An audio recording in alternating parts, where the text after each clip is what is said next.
Boa noite a todos. Que a paz do Divino Mestre Jesus nos envolva a todos essa noite. Vamos falar um pouquinho de uma coisa muito interessante que está muito ligado a nós,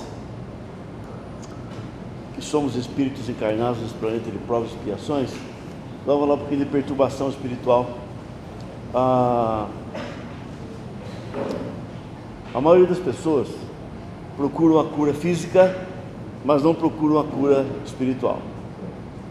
Buscam a perfeição e a cura física, e esquecem da perfeição, da busca da perfeição do espírito. Jesus fala para nós isso há mais de 2000 anos. Busca primeiro o reino dos céus e todo mais será acrescido. Nós fazemos totalmente o contrário.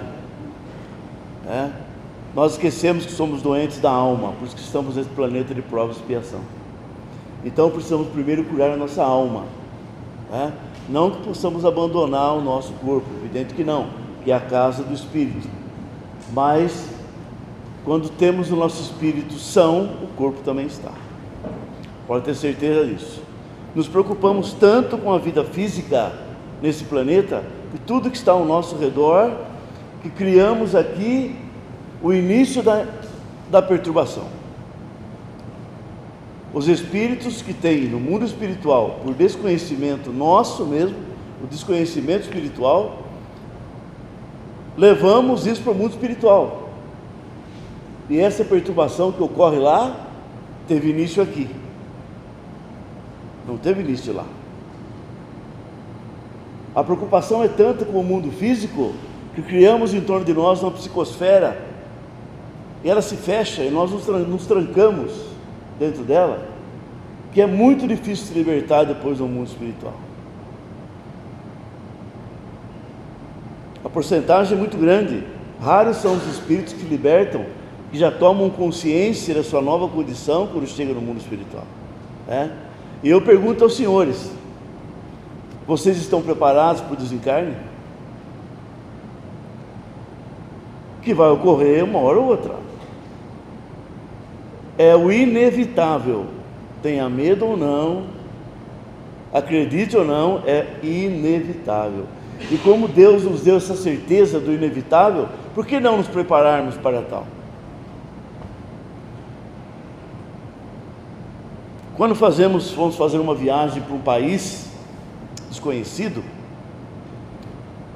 levantamos tudo sobre o país: o clima, cultura, comida, onde eu vou ficar, qual é o melhor lugar, se é frio, se é quente. Aí eu me preparo totalmente para chegar nesse país. Mesma coisa, será que eu estou me preparando nessa encarnação para enfrentar o mundo espiritual? Já passamos por lá milhares de vezes, mas não lembramos, porque Deus, da sua misericórdia, não nos deixa lembrar, porque atrapalharia a nossa vida na terra. Mas a certeza que temos, principalmente o espírita, que tem a certeza da reencarnação e acredita que a vida continua, a vida espiritual, que o espírito é eterno, ele tem que se preparar e tem que conhecer o mundo espiritual. E esse preparo, como se dá? Se conhecendo, se aprimorando, ou seja, elevação moral. Quem lê o livro dos Espíritos tem lá a escala espírita. Reconhece-se os espíritos pela escala espiritual, pela moral, não pelo intelecto. E é isso que a gente se preocupa, mais com o lado físico do que com o lado espiritual. O espírita, principalmente, tem por obrigação conhecer. As outras seitas, religiões, que não cabe a falar aqui, cada um na sua, não importa para nós, o que importa é a doutrina espírita. Mas enquanto as outras doutrinas preparam os indivíduos apenas para o mundo aqui, o espírita tem na mão hoje a codificação, tudo que é necessário para o mundo espiritual. O espírita não conhece porque ele não quer. Essa é a grande verdade. Daí entra a famosa perturbação espiritual, que quando chegamos lá no mundo espiritual, vão passar apertado, até a tomada de consciência do espírito, né? Depois que se processa o fenômeno da morte, que é um processo natural, né, como já disse, é comum, né, o fato do espírito não ser elevado moralmente, ter essa perturbação. O que é essa perturbação? Nós, enquanto encarnados, eu vou usar a palavra laço, que foi usado por Kardec, por facilitar a compreensão, e não é bem isso, porque é ligação fluídica, mas vamos usar a palavra laço. Nós colocamos laços em todos os lugares na Terra. É laço na família, laço na empresa, no dinheiro, no poder, na esposa, no marido, na amante, no amante, sei lá o que for. Eu ponho laços em todo tipo de coisa. Eu me prendo a essas coisas. Eu me prendo. Então, no momento do desencarne, o que acontece? Aí está a perturbação. Que eu não consigo me desencarnar. Eu não consigo me livrar disso. Dessa única referência que eu tenho, que é o mundo encarnado. Aí entra o que chamamos, entre aspas, de sofrimento no mundo espiritual, que nada mais é do que a perturbação. Que eu não consigo me desligar daqui. Eu não consigo me enxergar como espírito. Eu continuo a viver numa ilusão que eu estou na carne, porque eu me prendi aqui. Eu fiquei preso a isso, ao remorso, à raiva, ao ódio, à maledicência, aquele vizinho, que eu não me dava bem com ele, ao meu inimigo, e isso, aquilo, isso vai me prender, não vai me deixar sossegado. E é aí que eu entro na perturbação espiritual. Quem participa de trabalhos mediúnicos, eu faz pouco tempo, mais ou menos 30 e poucos anos, então você vê o depoimento dos espíritos, a pura perturbação espiritual de 10, 20, 50, 100, 300, 400, 500 anos na perturbação, e não acordar para a vida, preso às coisas da matéria, preso às coisas do mundo, aquilo que ele fez nesse mundo,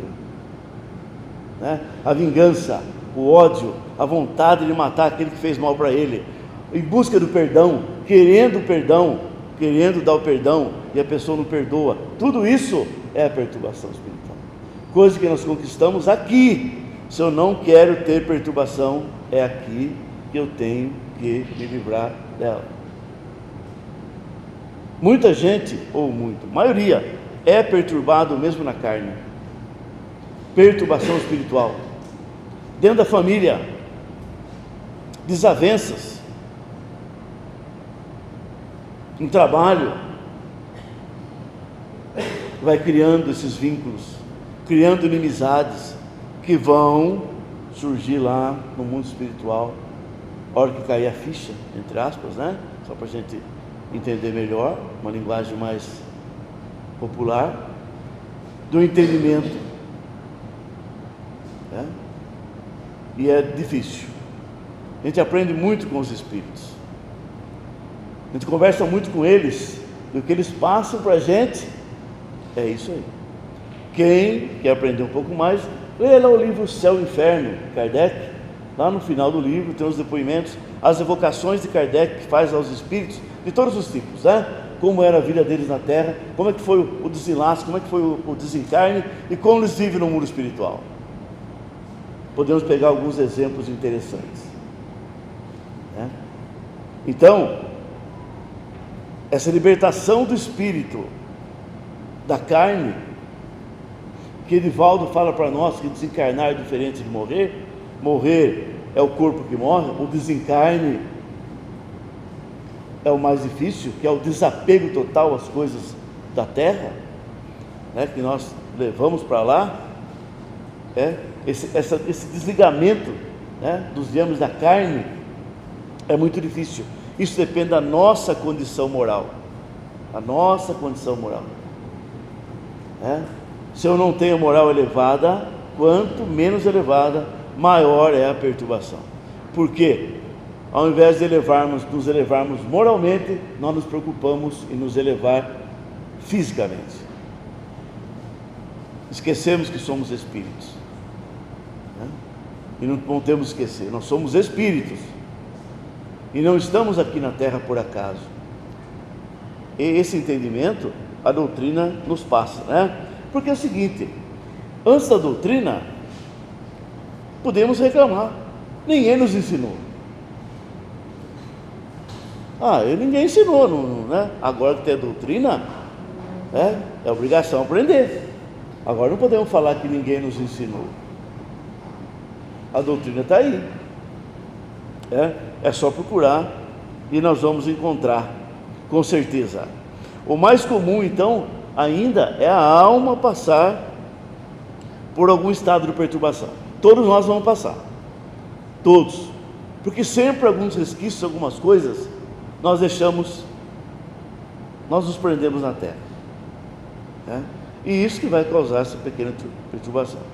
Mas quanto mais elevado o espírito, ele se desprende disso. Ele já tem consciência de que ele já é um espírito eterno, não morre, né? E o que ficou na terra ficou, agora vai tocar a vida dele. A partir do momento que ele toma essa posição, acabou a perturbação.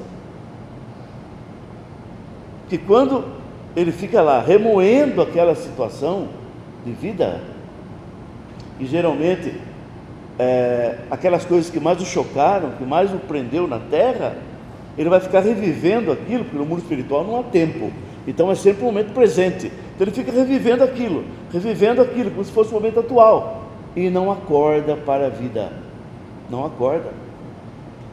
Isso pode levar centenas de anos, muitas vezes, né? O espírito não está adormecido, preso numa única ideia, ou algumas ideias, né? O vingativo, o obsessor, ele está preso numa única ideia, a vingança, o ódio, né? Aquilo que causaram para ele quando ele é encarnado, agora ele quer pegar a pessoa que está aí, então ele quer preso naquilo, ele quer se vingar, então é dessa forma, já é uma perturbação, né? Quantas pessoas não são perturbadas, estão perturbadas como encarnadas, né? Buscam cura em tudo quanto é lugar e não encontra. Por quê? Porque está no espírito, não está na carne, já é uma perturbação.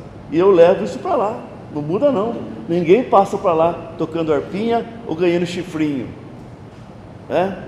não foi nos pregado há muito tempo. Pode ser alguma, isso é ilusão, ou dormimos até o juízo final. Com muitos espíritos que morrem, ficam dormindo lá, não acredito que morreram, estão dormindo, e se são tocados pela espiritualidade, eles não aceitam, eles estão vivos ainda, Um exemplo bem típico aconteceu com meu tio, rapidinho, 1 minuto para contar.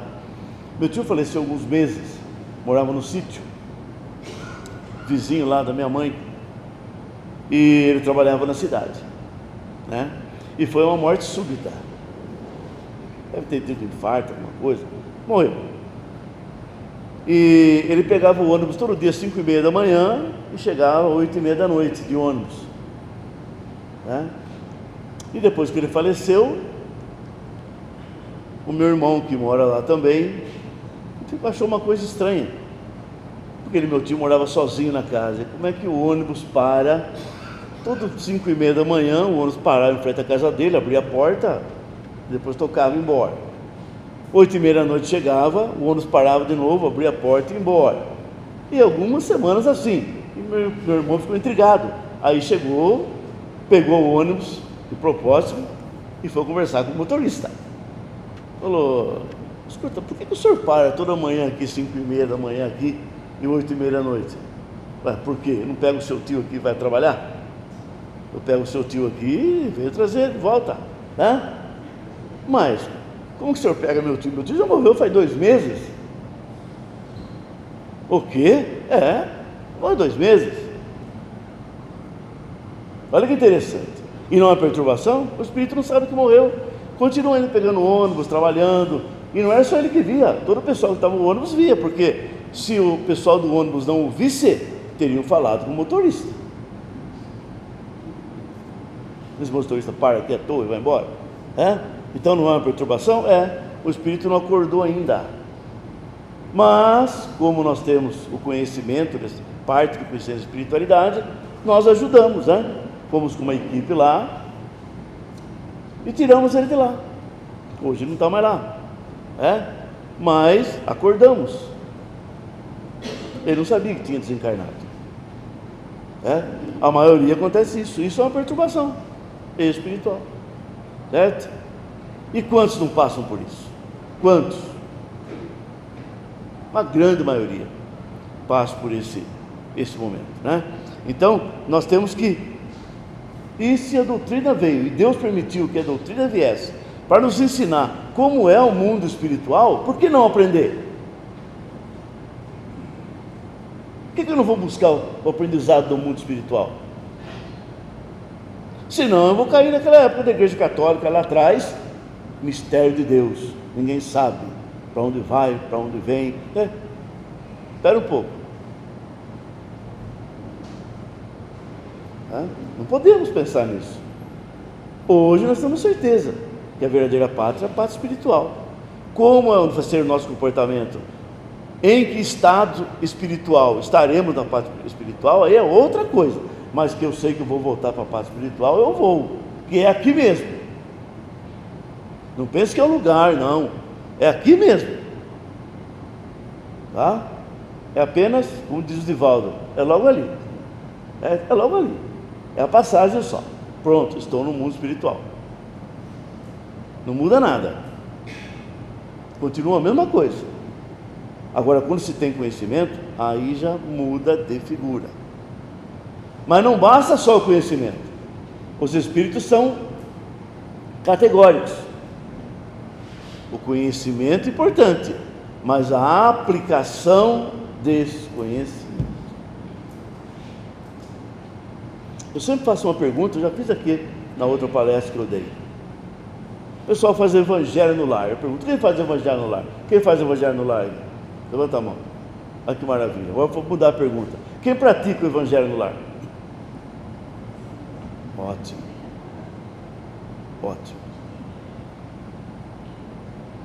Ler o evangelho, fazer o evangelho é a coisa mais linda do mundo.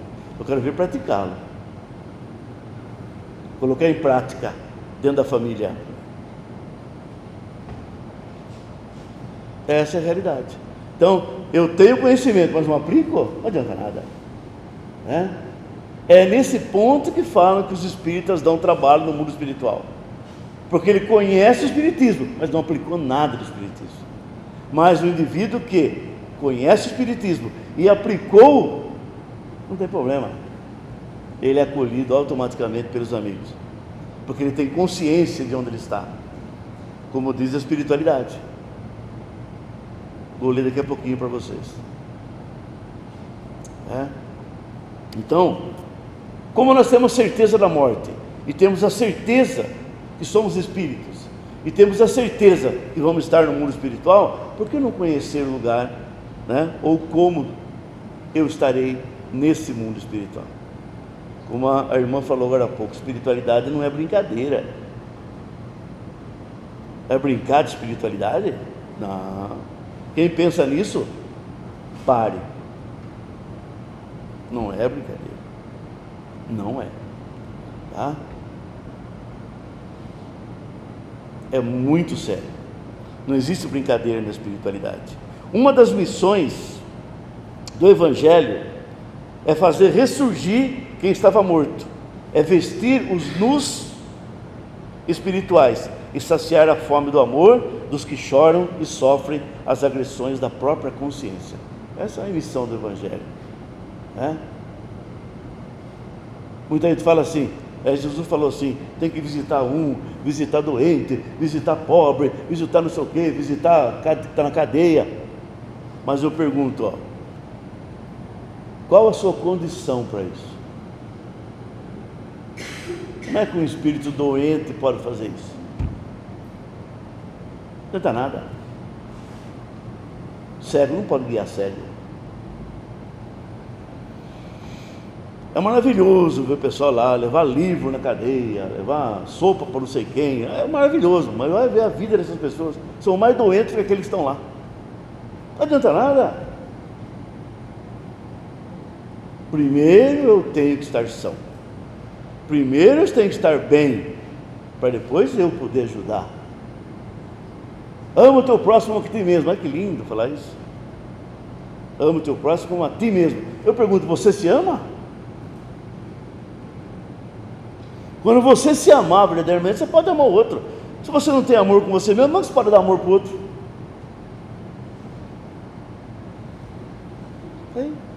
Se não faz a caridade, se nós não fazemos a caridade em nós mesmos, como que eu posso fazer a caridade para o outro?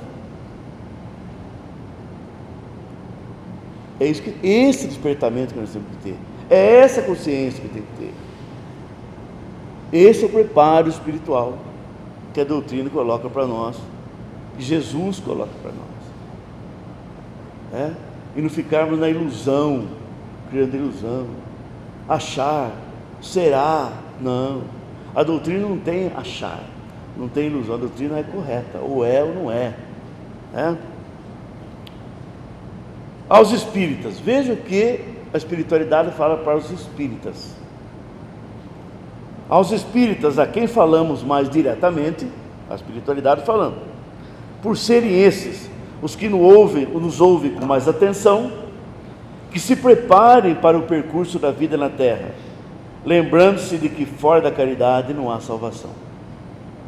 Estuda, ora, trabalha e medita, e procura o aprimoramento das tuas faculdades espirituais, a fim de que, no momento da chamada morte, não morras, passando para a vida espiritual em plena consciência, para que nós, no caso os espíritos estão falando, para que nós que estaremos te esperando, sintamos alegria com o esforço do trabalhador que conseguiu vencer a morte e ganhar a vida na sua plenitude. Olha que maravilha.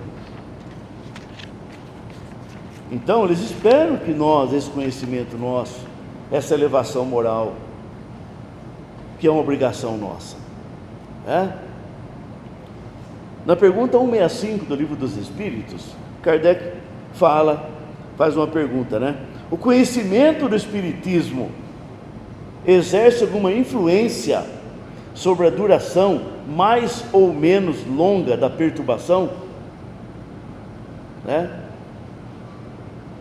A influência muito grande. Por isso que o Espírito já antecipadamente compreendia a sua situação. Mas a prática do bem e a consciência pura são o que maior influência exerce. Então, depende de quem? De nós. Não espere da casa espírita, não espere dos espíritos, não espere do pastor, do padre, do dirigente espírita. Busque. É individual, não é coletivo. É isso que a gente tem que pensar. Ninguém cresce por ninguém, moralmente falando, mesmo intelectualmente. Cada um cresce por si só. Eu estudo matemática, o outro que aprende. Não existe isso. Não existe. Tudo é individual. E isso cabe a nós entendermos. Certamente que a doutrina exerce muita influência para diminuir o tempo mais ou menos longo na perturbação espiritual após a morte. No entanto, é preciso que o estudante do Espiritismo, não existe doutor, PhD, mestre em Espiritismo, existe aprendiz. Tem aquele que sabe um pouco mais. Tudo, esqueça. Todos nós somos aprendizes, Mas o estudante do Espiritismo coloca em prática os ensinamentos colhidos no Consolador prometido. Jesus trouxe para nós a doutrina do Consolador. Para quê? Para deixar aí? Cabe a nós agora. Lembre-se, é o Evangelho. Veja se Jesus foi atrás das pessoas, dos doentes. Quem? Os doentes iam procurar. Ele nunca foi meter o dedo onde não devia. As pessoas iam buscá-lo, a ele atendia. O que é a doutrina espírita? É Jesus, Consolador prometido. Quer Jesus? Busque-o. Quer conhecimento? Busque. A doutrina não vem até você. É você que tem que ir. É a mesma coisa. Nós vamos repetir tudo que foi falado há 2000 anos. Falou e não deu em nada. Outra oportunidade que Deus está nos dando. Não podemos perder. Não podemos perder. Lembre-se que esses novos tempos são tempos de justiça. Justiça. A espiritualidade é bem clara. Quem se regenerar, quem aprender,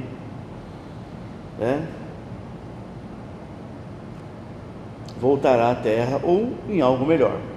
Quem não se regenerar, bye bye, não reencarna mais aqui. É bem justo, está colocado lá. Então, devemos aproveitar a oportunidade. Por que eu nasci? Por que eu estou vivendo nesse planeta? Nessa família? Tudo tem um objetivo. Vamos aprender com isso, para sermos melhores. Eu não tenho nada a ver com a vida do outro, eu tenho que ver com a minha vida. Eu tenho que me aprimorar. Quem quiser, siga o meu exemplo. É essa a realidade. Quem não quiser, o problema é seu.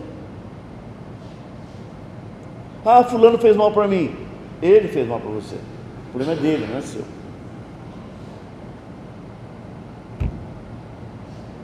Nós nos preocupamos muito com as coisas do mundo, e isso nos traz uma perturbação muito séria como espírito, infelizmente. Para nós encerrarmos aqui, se a criatura tem como único referencial a vida material, logicamente ela não desejará se desprender daquilo que ela considera como seu único bem. Então, nós temos o referencial a vida aqui. O que nós vamos aprender é o outro lado, para termos uma outra referência, e não referência apenas no mundo material, para levarmos esse conhecimento até lá e não nos sentirmos perturbados na vida espiritual. Há espíritos que passam pela perturbação, é tão grande que ele volta à vida da terra sem perceber onde ele passou. Imagine. E nós aprendemos com eles, eles nos ensinam. Então, para nós encerrarmos aí, que já bateu o sino de Belém, é possível que os espiritistas ou espíritas venham sofrer a perturbação depois da morte? Que o espírita cristão não considere o seu título de aprendiz de Jesus como um simples rótulo, poderando a exortação evangélica, mas se pedirá muito de quem muito recebeu. Então depende de nós. Se a doutrina veio nos ensinar, vamos receber esse ensinamento, vamos cuidar, porque é para nós mesmos, E lembre-se, quanto mais se aprende, mais será exigido de você. Então a responsabilidade é de cada um. Que a paz de Jesus permaneça no coração de todos. Muito obrigado.